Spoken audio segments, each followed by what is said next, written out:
For years, the Lakers have built dynasties through free agency and trades. With emerging teams such as the Celtics, Bucks, Grizzlies, and a proven team such as the Warriors who have all built their teams through the draft and player development, it would appear the Lakers are a bit out of touch, and their methods of building a championship team are simply outdated.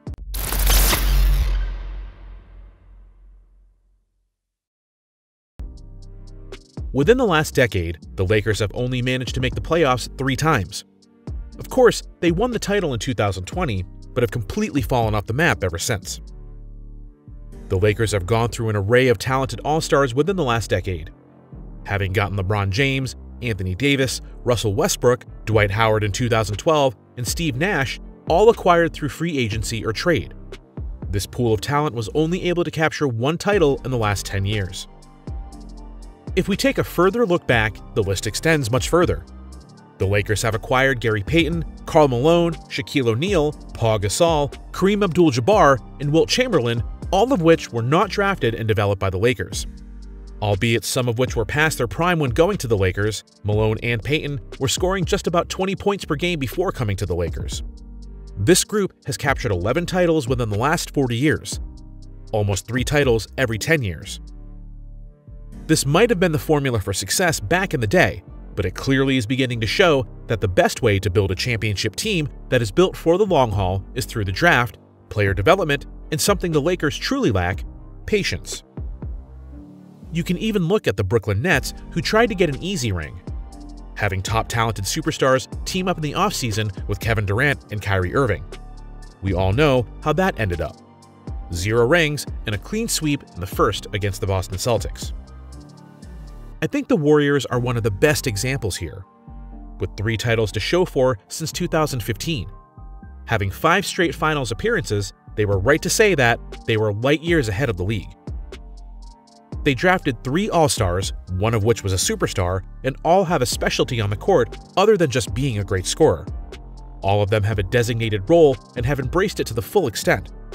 This is how chemistry is made. Not to mention, they reap the rewards of titles and cashing in on a payday for sticking it out with the same group. Thanks to bird rights, they could all get their well-deserved money while still being able to sign Kevin Durant in the 2017 season. The Warriors are on the verge of creating a new super team with budding stars in Poole, Wiseman, and Kuminga. The Spurs are also another team that has benefited from building from the draft and developing players for about 20 years. Tim Duncan being the centerpiece with late draft picks like Tony Parker, a Finals MVP and one of the greatest finishers at the rim for a point guard, and Manu Ginobili, one of the best 6th men of all time.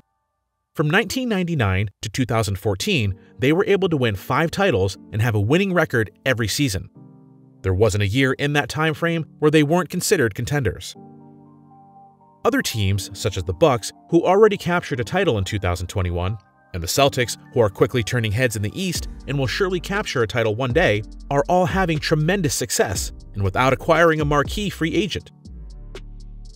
Middleton and Antetokounmpo were built and developed in Milwaukee.